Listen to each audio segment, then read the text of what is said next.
What's up guys, and welcome to the Machinist YouTube channel. And today I am going to show you how are you going to make new folder on this CNC machine, the NHP 8000 horizontal mill, and how are you going to copy specific program to a certain destination or a certain folder.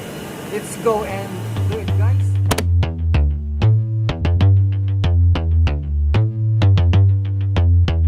Ain't nobody stopping me.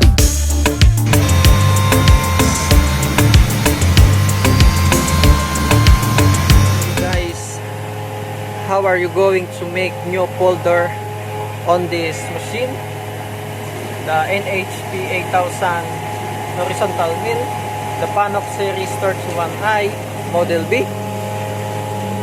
Since my machine, guys, is running, I am going to use the background edit, and I have new, copy, delete, edit, com, search, and I'm going to use the new. And as you can see, guys, there is a dot at the center at the folder, just white. So what I am going to do to go to the folder, I am going to press this arrow, and now you can see that's become very black.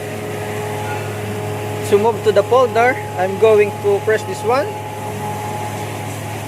Since the folder is now activated, I can now put my name, but I need to press this bottom arrow so that I can put my name. So now I'm ready to type any name. I will put the name some. Actually, guys, you cannot put any space when you put your folder name. Let's try this one, and I'm going to show you what I mean. Some the Machinist. If I press create, I'm going to have an error. So you are not allowed to make any spaces if you are going to make any folder or program name. The best thing that you can do is, I will try it again. Then you can put dash. The Machinist. And then this kind of format, guys, the machine is going to accept it. Then I will press create. So now, guys, I have my folder name, which is the one I created, and open. As you can see, guys, the folder is empty and there is no any program yet. If I want to copy a specific program,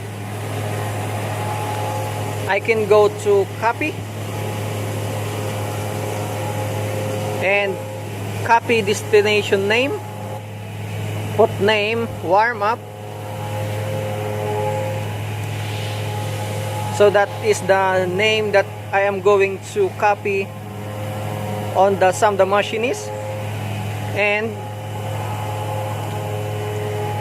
destination folder, guys, is the Machinist, the one. And as you can see, the destination now, guys, is CNC memory user part 1. There is no the Machinist yet. So what you are going to do is just press the input. So I am going to press now the input and have a look on the destination folder.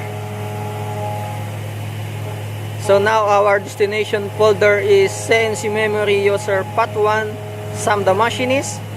Once you see the the Machinist, because you want your program to store at the Machinist, then you can press now the copy.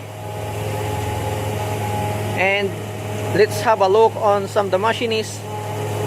If I have now the program, highlight some of the machinists and press open. And as you can see guys, I have now my, oh, I make a mistake on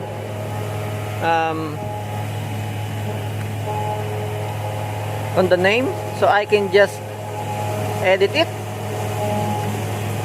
You can actually edit the name, then alter, and now I have the warm up program on some of the Machinist folder. And if I want to exit on this folder, I will just highlight return upper folder and press input or open. And now I am now on the